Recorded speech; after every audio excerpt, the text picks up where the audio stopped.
ಮಿತ್ರರೇ ನಮಸ್ಕಾರ. ಮಿತ್ರರೇ, ನಮ್ಮ ದೇಶನೇ ಹಾಗೆ ಪ್ರತಿ 6 ತಿಂಗಳಿಗೊಮ್ಮೆ ಎಲ್ಲಾದರೂ ಒಂದು ಕಡೆ ಚುನಾವಣೆ ಬರ್ತಾನೆ ಇರುತ್ತೆ. ಈಗಾಗಲೇ ಮಹಾರಾಷ್ಟ್ರ ಜಾರ್ಖಂಡ್ ಚುನಾವಣೆ ಮುಕ್ತಾಯ ಆಗಿದೆ, ರಿಸಲ್ಟ್ ಬಂದಾಗಿದ್ದಾಗಿದೆ. ಕಾಂಗ್ರೆಸ್ಗೆ ಮಹಾರಾಷ್ಟ್ರದಲ್ಲಿ ಸೋಲಾಯಿತು, ಬಿಜೆಪಿ ಅಭೂತಪೂರ್ವ ಜಯವನ್ನು ದಾಖಲಿಸಿದೆ. ಜಾರ್ಖಂಡ್ನಲ್ಲಿ ಕಾಂಗ್ರೆಸ್ ನೇತೃತ್ವದ ಮೈತ್ರಿಕೂಟಕ್ಕೆ ಜಯ ಸಿಕ್ಕಿದೆ.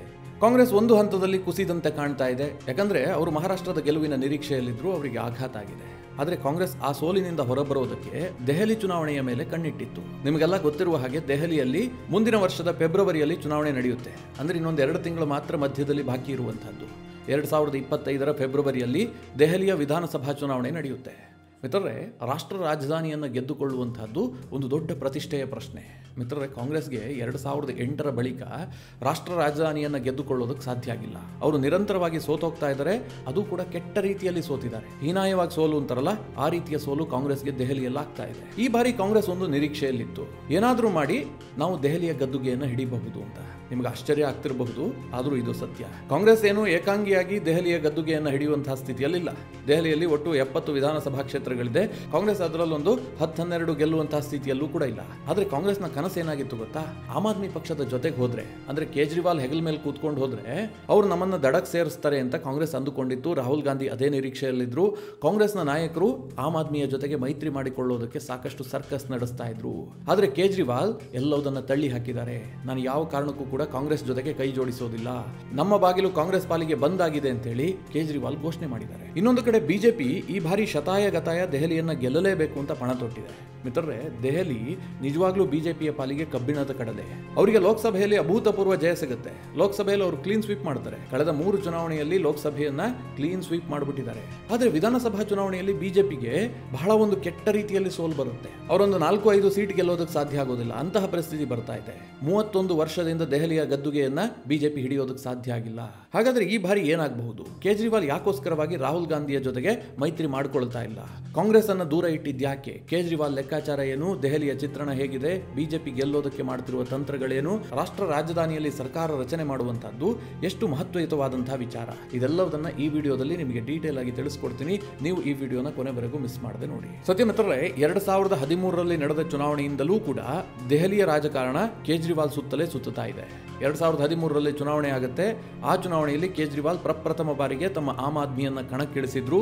ಅದರಲ್ಲಿ ಕೇಜ್ರಿವಾಲ್ಗೆ ಒಂದು ಅದ್ಭುತವಾದ ಜಯ ಸಿಕ್ಕಿರುತ್ತೆ. ಅವರಿಗೆ ಕ್ಲಿಯರ್ ಮೆಜಾರಿಟಿ ಬಂದಿರೋದಿಲ್ಲ, ಆದರೂ ಕೂಡ ಕೇಜ್ರಿವಾಲ್ ಮುಖ್ಯಮಂತ್ರಿ ಆಗ್ತಾರೆ. ಆದರೆ ಕಾಂಗ್ರೆಸ್ ಬೆಂಬಲದೊಂದಿಗೆ ಮುಖ್ಯಮಂತ್ರಿ ಆಗಿದ್ದಂತಹ ಕೇಜ್ರಿವಾಲ್ ರಾಜೀನಾಮೆ ಕೊಡ್ತಾರೆ. ರಾಜೀನಾಮೆ ಕೊಟ್ಟು ಪುನಃ ಚುನಾವಣೆಗೆ ಹೋಗ್ತಾರೆ. ಆ ಚುನಾವಣೆಯಲ್ಲಿ ಕೇಜ್ರಿವಾಲ್ಗೆ ಅನಿರೀಕ್ಷಿತವಾದಂತಹ ಗೆಲುವು ಸಿಗುತ್ತೆ. ಯಾರೂ ಊಹೆ ಮಾಡೋದಕ್ಕೆ ಸಾಧ್ಯ ಇಲ್ಲ. ಆ ಮಟ್ಟಿನ ಗೆಲುವು ಕೇಜ್ರಿವಾಲ್ಗೆ ಸಿಗುತ್ತೆ. ಅದಾದ ನಂತರ ಕೇಜ್ರಿವಾಲ್ ಹಿಂತಿರುಗಿ ನೋಡಲೇ ಇಲ್ಲ. ಕಳೆದ 10 ವರ್ಷದಿಂದ ದೆಹಲಿಯ ಗದ್ದುಗೆ ಕೇಜ್ರಿವಾಲ್ ಬಳಿಯಲ್ಲೇ ಇದೆ. ಅಂದರೆ ಈಗ ಅವರು ಮುಖ್ಯಮಂತ್ರಿ ಸ್ಥಾನಕ್ಕೆ ರಾಜೀನಾಮೆ ಕೊಟ್ಟಿರಬಹುದು, ಆದರೆ ದೆಹಲಿಯ ಗದ್ದುಗೆ ಕೇಜ್ರಿವಾಲ್ ಸುತ್ತನೇ ಸುತ್ತುತ್ತಾ ಇದೆ.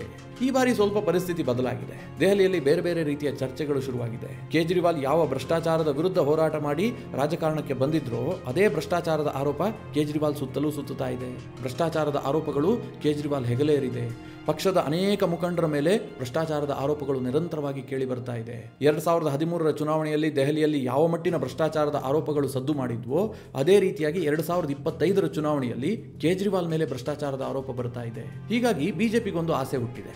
ಈ ಬಾರಿ ನಾವು ದೆಹಲಿಯ ಗದ್ದುಗೆಯನ್ನ ಏರೇ ಇರ್ತೀವಿ, ದೆಹಲಿಯನ್ನ ನಾವು ಗೆಲ್ತೀವಿ, ಹೀಗೊಂದು ಆತ್ಮವಿಶ್ವಾಸದಲ್ಲಿ ಬಿಜೆಪಿ ಇದೆ. ಮಿತ್ರರೇ, ದೆಹಲಿಯ ಅಸೆಂಬ್ಲಿಯಲ್ಲಿ ಬಿಜೆಪಿಯ ಸ್ಟ್ರೆಂತ್ ಎಷ್ಟಿದೆ, ಹಾಗೆ ಆಮ್ ಆದ್ಮಿಯ ಸ್ಟ್ರೆಂತ್ ಎಷ್ಟಿದೆ, ಯಾರು ಚುನಾವಣೆಯನ್ನ ಗೆಲ್ಲಬಹುದು, ಟ್ರ್ಯಾಕ್ ರೆಕಾರ್ಡ್ ಏನು ಹೇಳುತ್ತೆ, ಈಗ ಹೇಳ್ತೀನಿ ಕೇಳಿ. ರಾಷ್ಟ್ರದ ರಾಜಧಾನಿಯಾಗಿರುವಂತಹ ದೆಹಲಿ ಒಟ್ಟು 70 ವಿಧಾನಸಭಾ ಕ್ಷೇತ್ರಗಳನ್ನು ಹೊಂದಿದೆ. 36 ಯಾರು ಗೆಲ್ತಾರೋ ಅವರು ಅಧಿಕಾರಕ್ಕೆ ಬರ್ತಾರೆ. 2020ರ ಚುನಾವಣೆಯನ್ನು ನೋಡೋದಾದ್ರೆ ಆಮ್ ಆದ್ಮಿ ಪಕ್ಷ 53.57% ಓಟನ್ನು ತೆಗೆದುಕೊಂಡು 62 ಸೀಟನ್ನು ಗೆದ್ದುಕೊಂಡಿತ್ತು. ಒಂದು ಪ್ರಚಂಡ ವಿಜಯ. ಈ ಮೂಲಕವಾಗಿ ಕೇಜ್ರಿವಾಲ್ ಸತತ 3ನೇ ಬಾರಿಗೆ ದೆಹಲಿಯ ಮುಖ್ಯಮಂತ್ರಿ ಆಗಿದ್ರು. ಇದೇ 2020ರಲ್ಲಿ ಬಿಜೆಪಿ ಕೇವಲ 38.51% ಓಟನ್ನು ತೆಗೆದುಕೊಂಡು ಕೇವಲ 8 ಸೀಟನ್ನು ಮಾತ್ರ ಬಿಜೆಪಿ ಗೆದ್ದುಕೊಂಡಿತ್ತು. ಇನ್ನೊಂದು ಕಡೆಯಲ್ಲಿ ಕಾಂಗ್ರೆಸ್ 4.26% ಓಟನ್ನು ತೆಗೆದುಕೊಂಡು ಶೂನ್ಯ ಸಾಧನೆಯನ್ನು ಮಾಡಿತ್ತು. ಒಂದೇ ಒಂದು ಸೀಟನ್ನು ಕೂಡ ಕಾಂಗ್ರೆಸ್ ಗೆದ್ದುಕೊಂಡಿರಲಿಲ್ಲ. ಅಂದ್ರೆ ದೆಹಲಿಯಲ್ಲಿ ಕಾಂಗ್ರೆಸ್ಗೆ ಬಾಗಿಲು ಬಂದಾಗ ಹೋಗಿತ್ತು. ಅವ್ರನ್ನ ಜನ ಸೀರಿಯಸ್ ಆಗಿ ಪರಿಗಣಿಸಿಯೇ ಇರಲಿಲ್ಲ. ಅವರಿಗೆ ಯಾವುದೇ ಸೀಟನ್ನ ದೆಹಲಿಯ ಜನ ಕೊಟ್ಟಿರಲಿಲ್ಲ. ಹಾಗೆ 2015ರಲ್ಲಿ ಚುನಾವಣೆ ನಡೆದಿತ್ತಲ್ಲ, ಆ ಚುನಾವಣೆಯ ರಿಸಲ್ಟ್ ಅನ್ನು ನೋಡೋದಾದ್ರೆ ಆಮ್ ಆದ್ಮಿ ಪಕ್ಷ ಒಂದು ಪ್ರಚಂಡ ವಿಜಯ ಸಾಧಿಸಿತ್ತು. 67 ಸೀಟುಗಳನ್ನು ಗೆದ್ದುಕೊಂಡಿತ್ತು. 54.3% ಓಟನ್ನು ತೆಗೆದುಕೊಂಡಿತ್ತು. ಬಿಜೆಪಿ ಆ ಚುನಾವಣೆಯಲ್ಲಿ ಕಿರಣ್ ಬೇಡಿಯನ್ನ ಮುಖ್ಯಮಂತ್ರಿ ಅಭ್ಯರ್ಥಿ ಅಂತ ಘೋಷಿಸಿದ್ರೂ ಕೂಡ ಕೇವಲ 3 ಸೀಟನ್ನು ಮಾತ್ರ ಗೆಲ್ಲೋದಕ್ಕೆ ಸಾಧ್ಯ ಆಗಿತ್ತು. ಕೇವಲ 32.3% ಓಟನ್ನು ತೆಗೆದುಕೊಂಡಿತ್ತು. ಬಿಜೆಪಿ ಸಾಕಷ್ಟು ಸರ್ಕಸ್ ಮಾಡಿತ್ತು. ಯಾಕೆ ಗೊತ್ತಾ? 2014 ಲೋಕಸಭಾ ಚುನಾವಣೆಯಲ್ಲಿ ದೆಹಲಿಯಲ್ಲಿ ಬಿಜೆಪಿ ಕ್ಲೀನ್ ಸ್ವೀಪ್ ಮಾಡಿತ್ತು. 7ಕ್ಕೆ 7 ಲೋಕಸಭಾ ಕ್ಷೇತ್ರವನ್ನು ಬಿಜೆಪಿ ಗೆದ್ದುಕೊಂಡಿತ್ತು. ಯಾವಾಗ? 2014 ಚುನಾವಣೆಯಲ್ಲಿ. ಅದಾಗಿ ಕೇವಲ 6 ತಿಂಗಳಲ್ಲಿ ದೆಹಲಿಯ ವಿಧಾನಸಭಾ ಚುನಾವಣೆ ನಡೆಯುತ್ತೆ.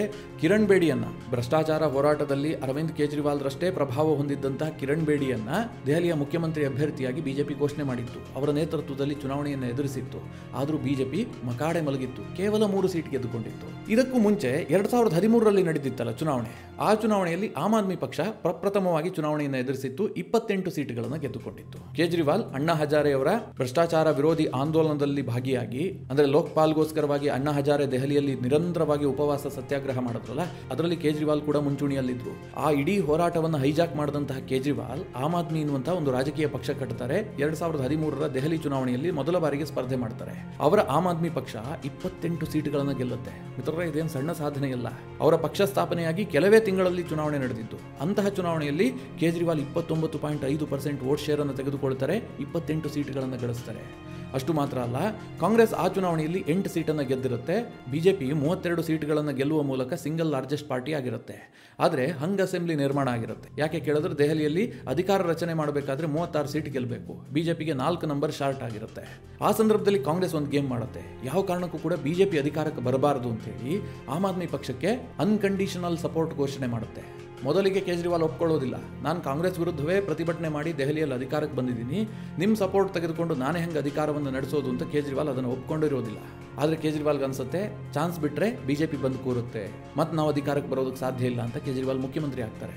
ಒಂದು ದೊಡ್ಡ ಡ್ರಾಮಾ ಮಾಡ್ತಾರೆ. ಕಾಂಗ್ರೆಸ್ ನಮ್ಗೆ ಅದಕ್ಕೆ ಸಾಥ್ ಕೊಡ್ತಾ ಇಲ್ಲ, ನಮಗೆ ದೊಡ್ಡ ದೊಡ್ಡ ನಿರ್ಧಾರ ತೆಗೆದುಕೊಳ್ಳೋದಕ್ಕೆ ಸಾಧ್ಯ ಆಗ್ತಾ ಇಲ್ಲ, ಹಾಗೆ ಹೀಗೆ ಹೇಳಿ ಕೇವಲ 1.5 ತಿಂಗಳಿಗೆ ರಾಜೀನಾಮೆ ಕೊಟ್ಟು ಮತ್ತೆ ಚುನಾವಣೆಗೆ ಹೋಗ್ತಾರೆ. ನಂತರ 2015 ಚುನಾವಣೆ ನಡೆಯುತ್ತೆ. ಕೇಜ್ರಿವಾಲ್ ಕ್ಲೀನ್ ಸ್ವೀಪ್ ಮಾಡಿಬಿಡ್ತಾರೆ. 1998, 2003, 2008 ಈ 3 ಚುನಾವಣೆಯನ್ನು ದೆಹಲಿಯಲ್ಲಿ ಕಾಂಗ್ರೆಸ್ ಕ್ಲೀನ್ ಸ್ವೀಪ್ ಮಾಡಿಬಿಟ್ಟಿತ್ತು. ಒಂದು ಪ್ರಚಂಡ ಗೆಲುವನ್ನು ಸಾಧಿಸ್ತಾ ಇತ್ತು. ಶೀಲಾ ದೀಕ್ಷಿತ್ ದೆಹಲಿಯಲ್ಲಿ 3 ಬಾರಿ ಮುಖ್ಯಮಂತ್ರಿ ಆಗಿದ್ರು. 1998 ಶೀಲಾ ದೀಕ್ಷಿತ್ 52 ಸ್ಥಾನ ಗೆದ್ದಿದ್ರೆ, 2003 47 ಸೀಟನ್ನು ಗೆದ್ದುಕೊಂಡಿದ್ರು, 2008 43 ಸೀಟನ್ನು ಗೆದ್ದುಕೊಂಡಿದ್ರು. ಅಂದ್ರೆ 3 ಬಾರಿ ದೆಹಲಿಯ ಗದ್ದುಗೆಯನ್ನು ಹಿಡಿದಿತ್ತು ಕಾಂಗ್ರೆಸ್. ಅಷ್ಟು ಹೋಲ್ಡ್ ಇತ್ತು. ಆದರೆ 2013 ಕೇಜ್ರಿವಾಲ್ ಹೊಡೆತಕ್ಕೆ ಕಾಂಗ್ರೆಸ್ ಧೂಳಿಪಟ ಆಗೋಯ್ತು. ಇನ್ನು ಬಿಜೆಪಿಯ ಕತೆ ನೋಡೋದಾದ್ರೆ, ಬಿಜೆಪಿ ದೆಹಲಿಯನ್ನ ಕಟ್ಟ ಕಡೆಯದಾಗಿ ಗೆದ್ದಿದ್ದು 1993. ಅಲ್ಲಿಂದ ಈಚೆಗೆ ದೆಹಲಿಯನ್ನ ಬಿಜೆಪಿ ಗೆದ್ದುಕೊಂಡಿರಲಿಲ್ಲ. 2013 ಅವರಿಗೊಂದು ಎಡ್ಜ್ ಸಿಕ್ಕಿತ್ತು. ಅವರು 32 ಸೀಟನ್ನು ಗೆದ್ದು ಸಿಂಗಲ್ ಲಾರ್ಜೆಸ್ಟ್ ಪಾರ್ಟಿ ಆಗಿದ್ರು. ಆದರೆ ಸರ್ಕಾರ ರಚನೆ ಮಾಡೋದಕ್ಕೆ ಸಾಧ್ಯ ಆಗಿಲ್ಲ. 1993 49 ಸೀಟನ್ನು ಗೆಲ್ಲುವ ಮೂಲಕ ದೆಹಲಿಯ ಗದ್ದುಗೆಯನ್ನು ಬಿಜೆಪಿ ಹಿಡಿದಿತ್ತು. ಅದೇ ಲಾಸ್ಟ್. ಅದಾದ ನಂತರ ಬಿಜೆಪಿಗೆ ದೆಹಲಿ ಕಬ್ಬಿಣದ ಕಡಲೆಯಾಗಿದೆ. ಅವ್ರು ಏನೇ ಸರ್ಕಸ್ ಮಾಡಿದ್ರು ಕೂಡ ಗೆಲ್ಲೋದಕ್ಕೆ ಸಾಧ್ಯ ಆಗ್ತಾ ಇಲ್ಲ. 2014 ಲೋಕಸಭಾ ಚುನಾವಣೆಯನ್ನ ಬಿಜೆಪಿ ಕ್ಲೀನ್ ಸ್ವೀಪ್ ಮಾಡುತ್ತೆ. ದೆಹಲಿಯಲ್ಲಿ 7ಕ್ಕೆ 7 ಸೀಟನ್ನು ಗೆದ್ದುಕೊಳ್ಳುತ್ತೆ. 2019 ಕೂಡ ಅದು ರಿಪೀಟ್ ಆಗುತ್ತೆ. 7ಕ್ಕೆ 7 ಸೀಟನ್ನು 2019 ಬಿಜೆಪಿ ಗೆದ್ದುಕೊಳ್ಳುತ್ತೆ. ಆದರೆ ಅದಾದ ನಂತರ ಕೆಲವೇ ತಿಂಗಳಲ್ಲಿ ನಡೆಯುವಂತಹ ವಿಧಾನಸಭಾ ಚುನಾವಣೆಯಲ್ಲಿ ಬಿಜೆಪಿ ಮಕಾಡೆ ಮಲಗಿದೆ. 2 ಬಾರಿ ಸೋತು ಹೋಗಿದೆ. ಈ ಬಾರಿ ಮಿತ್ರರೇ, 2024 ನಡೆದಂತಹ ಲೋಕಸಭಾ ಚುನಾವಣೆಯಲ್ಲಿ ಬಿಜೆಪಿ ಕ್ಲೀನ್ ಸ್ವೀಪ್ ಮಾಡಿದೆ. ಆಮ್ ಆದ್ಮಿ ಮತ್ತು ಕಾಂಗ್ರೆಸ್ ಮೈತ್ರಿ ಆಗಿಬಿಟ್ಟು ಸೀಟ್ ಶೇರಿಂಗ್ ಮಾಡ್ಕೊಂಡಿದ್ರು. ಆದರೂ ಕೂಡ ಬಿಜೆಪಿಯ ಗೆಲುವಿನ ಓಟವನ್ನು ತಡೆಯೋದಕ್ಕೆ ಸಾಧ್ಯ ಆಗಿಲ್ಲ ಲೋಕಸಭೆಯಲ್ಲಿ. ಈಗ ವಿಧಾನಸಭಾ ಚುನಾವಣೆಯಲ್ಲಿ ಇದೇ ಪುನರಾವರ್ತನೆ ಆಗತ್ತಾ ಅಥವಾ ಕೇಜ್ರಿವಾಲ್ ಮತ್ತೆ ಗೆಲ್ತಾರ ಅನ್ನುವಂಥ ಪ್ರಶ್ನೆ ಇದೆ. ಆದರೆ ಕಳೆದ ಚುನಾವಣೆಗೂ ಈ ಚುನಾವಣೆಗೂ ಕೆಲವೊಂದಷ್ಟು ವ್ಯತ್ಯಾಸಗಳಿದೆ. ಹೀಗಾಗಿ ಬಿಜೆಪಿ ಬಹಳ ನಿರೀಕ್ಷೆ ಇಟ್ಟುಕೊಂಡಿರುವಂತದ್ದು, ಸಾಕಷ್ಟು ತಂತ್ರಗಾರಿಕೆ ಮಾಡ್ತಾ ಇದೆ. ಅವರು ಈಗಾಗಲೇ ಪರಿವರ್ತನಾ ಯಾತ್ರೆಯ ಹೆಸರಿನಲ್ಲಿ ದೆಹಲಿಯಾದ್ಯಂತ ಪ್ರಚಾರವನ್ನು ಆರಂಭಿಸಿದ್ದಾರೆ. ಯಾಕೆ ಈ ಬಾರಿ ಬಿಜೆಪಿಗೆ ಹೆಚ್ಚು ಕಾನ್ಫಿಡೆನ್ಸ್ ಬಂದಿದೆ ಅಂತಂದ್ರೆ, ಕೇಜ್ರಿವಾಲ್ ವಿರುದ್ಧ ನಿರಂತರವಾಗಿ ಆರೋಪಗಳು ಕೇಳಿಬರ್ತಾ ಇದೆ. 2013 ಚುನಾವಣೆಯಲ್ಲಿ ಹೇಗೆ ಶೀಲಾ ದೀಕ್ಷಿತ್ ಸರ್ಕಾರದ ಮೇಲೆ ಆರೋಪಗಳಿದ್ವು, ಭ್ರಷ್ಟಾಚಾರದ ಆರೋಪಗಳು, ಅದೇ ರೀತಿ ಆರೋಪಗಳನ್ನು ಕೇಜ್ರಿವಾಲ್ ಈಗ ಎದುರಿಸ್ತಾ ಇದ್ದಾರೆ. ಇದೇ ಕೇಜ್ರಿವಾಲ್ ಭ್ರಷ್ಟಾಚಾರದ ವಿರುದ್ಧ ಹೋರಾಟ ಮಾಡಿ ಅಧಿಕಾರಕ್ಕೆ ಬಂದಂತವರು. ಅವರು 2013 ಏನು ಘೋಷಣೆ ಮಾಡಿದ್ರು ಗೊತ್ತಾ? ನಾನು ಅಧಿಕಾರಕ್ಕೆ ಬಂದಿದ್ದೆ ಆದ್ರೆ ಅದು ಆಮ್ ಆದ್ಮಿಯ ಸರ್ಕಾರ ಆಗಿರುತ್ತೆ, ಅಂದ್ರೆ ಸಾಮಾನ್ಯ ಜನರ ಸರ್ಕಾರ ಆಗಿರುತ್ತೆ. ದೆಹಲಿಯಲ್ಲಿ ಯಾವುದೇ ಹಮ್ಮು ಬಿಮ್ಮಿನ ಸರ್ಕಾರ ಇರೋದಿಲ್ಲ, ಒಬ್ಬ ಕಾಮನ್ ಮೆನ್ ಸಿಎಂ ಆಗ್ತಾರೆ ಅಂತ ಕೇಜ್ರಿವಾಲ್ ಹೇಳಿದ್ರು. ಅಧಿಕಾರಕ್ಕೆ ಬಂದಾಗ ಹಾಗೆ ನಡೆದುಕೊಂಡ್ರು. ಅತ್ಯಂತ ಕಡಿಮೆ ರೇಟ್ನ ಶರ್ಟ್ಗಳನ್ನು ಧರಿಸ್ತಾ ಇದ್ರು, ತೀರಾ ಸಿಂಪ್ಲಿಸಿಟಿಯನ್ನು ಪ್ರದರ್ಶನ ಮಾಡ್ತಾ ಇದ್ರು. ಈ ರೀತಿಯಾಗಿ ಕೇಜ್ರಿವಾಲ್ ಒಂದಷ್ಟು ಪೋಸ್ಟ್ ಕೊಡುವ ಕೆಲಸ ಮಾಡಿದ್ರು. ಆದ್ರೆ ಮಿತ್ರರೇ, ಇದೆಲ್ಲ ಹೆಚ್ಚು ದಿನ ಇರಲಿಲ್ಲ. ಆದ್ರೆ ಕೇಜ್ರಿವಾಲ್ ಅವರ 2ನೇ ಅವಧಿ ಇದೆಯಲ್ಲ, 2020 2025, ಈ ಅವಧಿಯಲ್ಲಿ ಕೇಜ್ರಿವಾಲ್ ಇತರರಿಗಿಂತ ಭಿನ್ನವಾಗಿ ಕಾಣ್ತಾ ಇಲ್ಲ. ಅವರ ಸರ್ಕಾರಿ ನಿವಾಸವೂ ಕೂಡ ಬಂಗ್ಲೆಯಂತೆ ರೂಪುಗೊಂಡಿದೆ. ಆಡಳಿತಾತ್ಮಕ ವೆಚ್ಚಗಳು ಜಾಸ್ತಿ ಆಗ್ತಾ ಇದೆ. ದೆಹಲಿಯಲ್ಲಿ ಭ್ರಷ್ಟಾಚಾರದ ಆರೋಪಗಳು ನಿರಂತರವಾಗಿ ಕೇಳಿ ಬರ್ತಾ ಇದೆ. ಸ್ವತಃ ಕೇಜ್ರಿವಾಲ್ ವಿರುದ್ಧ ಮದ್ಯದ ಹಗರಣ ಕೇಳಿಬಂತು. ಅವರು ಜೈಲಿಗೆ ಕೂಡ ಹೋದರು. 6 ತಿಂಗಳು ಜೈಲಿನಲ್ಲಿ ಇದ್ದು ಬಂದಿದ್ದಾರೆ. ಅವರದೇ ಸರ್ಕಾರದಲ್ಲಿ DCM ಆಗಿದ್ದಂತಹ ಮನೀಶ್ ಸಿಸೋಡಿಯಾ ವಿರುದ್ಧವೂ ಕೂಡ ಆರೋಪ ಕೇಳಿಬಂದು ಅವರು ವರ್ಷಗಟ್ಟಲೆ ಕಾಲ ಜೈಲಿನಲ್ಲಿದ್ದರು. ಅನೇಕ MLAಗಳ ಮೇಲೂ ಕೂಡ ಆರೋಪಗಳು ಕೇಳಿಬಂದಿದೆ. ಹೀಗಾಗಿ ದೆಹಲಿಯ ರಾಜಕಾರಣ ಸಾಕಷ್ಟು ಬದಲಾಗಿ ಹೋಗಿದೆ. ಈ ಬಾರಿ ಕೇಜ್ರಿವಾಲ್ಗೆ ಅಂತಹ ವಾತಾವರಣ ಇಲ್ಲ. ಕೇಜ್ರಿವಾಲ್ ಅನ್ನ ಕೂಡ ಅನುಮಾನದಿಂದಲೇ ಜನ ನೋಡ್ತಾ ಇದ್ದಾರೆ. 2013ರಲ್ಲಿ ಅವರಿಗೇನು ವರ್ಚಸ್ಸಿತ್ತು ಅದು ಈಗ ಕಂಪ್ಲೀಟ್ ಆಗಿ ಕಳೆಗುಂದಿದೆ. ಹೀಗಾಗಿ ಬಿಜೆಪಿಯವರು ಏನು ಅಂದುಕೊಳ್ತಾ ಇದ್ದಾರೆ, ಈ ಬಾರಿ ನಮಗೊಂದು ಆಪರ್ಚುನಿಟಿ ಇದೆ, ನಾವು ಈ ಬಾರಿ ದೆಹಲಿಯ ಗದ್ದುಗೆಯನ್ನು ಹಿಡಿಯಬಹುದು ಅನ್ನುವಂಥ ಲೆಕ್ಕಾಚಾರದಲ್ಲಿದ್ದಾರೆ. ಈಗಾಗಲೇ ಬಿಜೆಪಿ ಅನೇಕ ರೀತಿಯಲ್ಲಿ ಸರ್ಕಸ್ ಮಾಡ್ತಾ ಇದೆ. ಒಂದು ವೇಳೆ ದೆಹಲಿಯನ್ನು ಬಿಜೆಪಿ ಗೆದ್ದಿದ್ದೆ ಆದರೆ ಈಗ ಮಹಾರಾಷ್ಟ್ರದ ಪ್ರಚಂಡ ಗೆಲುವು ಅವರಿಗೆ ಯಾವ ರೀತಿಯಾಗಿ ಶಕ್ತಿ ಕೊಟ್ಟಿದೆಯೋ ಆ ಶಕ್ತಿಯನ್ನು ಇನ್ನಷ್ಟು ವೃದ್ಧಿ ಮಾಡುತ್ತೆ. ಇಡೀ ದೇಶದಲ್ಲಿ ಬಿಜೆಪಿಯನ್ನು ಅಷ್ಟು ಸುಲಭಕ್ಕೆ ಸೋಲಿಸೋದಕ್ಕಾಗೋದಿಲ್ಲ ಅನ್ನುವಂಥ ಸಂದೇಶ ಹೋಗುತ್ತೆ. ಕೇಜ್ರಿವಾಲ್ಗೂ ಕೂಡ ಈ ಚುನಾವಣೆ ತೀರಾ ಇಂಪಾರ್ಟೆಂಟ್. ಈ ನಡುವೆ ಕಾಂಗ್ರೆಸ್ ಏನು ಬಯಸ್ತಾ ಇತ್ತು ಗೊತ್ತಾ? ಲೋಕಸಭಾ ಚುನಾವಣೆಯಲ್ಲಿ ನಾವು ಮೈತ್ರಿ ಮಾಡ್ಕೊಂಡಿದ್ದೀವಿ, ವಿಧಾನಸಭಾ ಚುನಾವಣೆಯಲ್ಲೂ ಇದು ಮುಂದುವರಿಯುತ್ತೆ, ಕೇಜ್ರಿವಾಲ್ ನಮ್ಮ ಬುಡಕ್ಕೆ ಬರ್ತಾರೆ, ನಮಗೊಂದಷ್ಟು ಸೀಟ್ ಬಿಟ್ಟುಕೊಡ್ತಾರೆ, ದೆಹಲಿಯಲ್ಲಿ ಕೇಜ್ರಿವಾಲ್ ಸರ್ಕಾರದಲ್ಲಿ ನಾವು ಭಾಗ ಆಗಿರಬಹುದು, ಈ ಮೂಲಕವಾಗಿ ಬೇರೆ ಕಡೆ ಹೋದಂತಹ ಮರ್ಯಾದೆಯನ್ನು ದೆಹಲಿಯಲ್ಲಿ ಗಳಿಸೋಣ ಅಂತ ಕಾಂಗ್ರೆಸ್ ನಾಯಕರು ಅಂದುಕೊಂಡಿದ್ರು. ರಾಹುಲ್ ಗಾಂಧಿ ಕೂಡ ಇದಕ್ಕೆ ಸರ್ಕಸ್ ಮಾಡ್ತಾ ಇದ್ರು. ಆದರೆ ಕೇಜ್ರಿವಾಲ್ ಹೇಳ್ತಾ ಇದ್ದಾರೆ, ನಮಗೆ ಯಾವ ಮೈತ್ರಿಯೂ ಬೇಕಾಗಿಲ್ಲ, ನಾವು ಕಾಂಗ್ರೆಸ್ ಜೊತೆಗೆ ಮೈತ್ರಿ ಮಾಡ್ಕೊಳ್ಳೋದಿಲ್ಲ ಅಂತ ಬಹಳ ಸ್ಪಷ್ಟವಾಗಿ ಈಗಾಗಲೇ ಘೋಷಣೆ ಮಾಡಿದ್ದಾರೆ. ಕೇಜ್ರಿವಾಲ್ ಯಾಕೆ ಈ ನಿರ್ಧಾರ ಮಾಡಿದ್ರು ಕೇಳಿದ್ರೆ, ಒಂದು ವೇಳೆ ಕೇಜ್ರಿವಾಲ್ ಏನಾದರೂ ವಿಧಾನಸಭೆಯಲ್ಲಿ ಕಾಂಗ್ರೆಸ್ ಜೊತೆಗೆ ಮೈತ್ರಿ ಮಾಡ್ಕೊಂಡು ಹೋಗಿದ್ದೆ ಆದರೆ ಈ ಹಿಂದೆ ಕಾಂಗ್ರೆಸ್ ಅನ್ನು ವಿರೋಧಿಸಿ ಕೇಜ್ರಿವಾಲ್ಗೆ ಮತ ನೀಡಿದ್ರಲ್ಲ, ಅವರು ಈಗ ಕೈ ಬಿಟ್ಟು ಹೋಗುವಂಥ ಸಾಧ್ಯತೆಗಳಿರುತ್ತೆ, ಅವರು ಬಿಜೆಪಿಗೆ ಮತ ಹಾಕುವಂಥ ಸಾಧ್ಯತೆಗಳಿರುತ್ತೆ.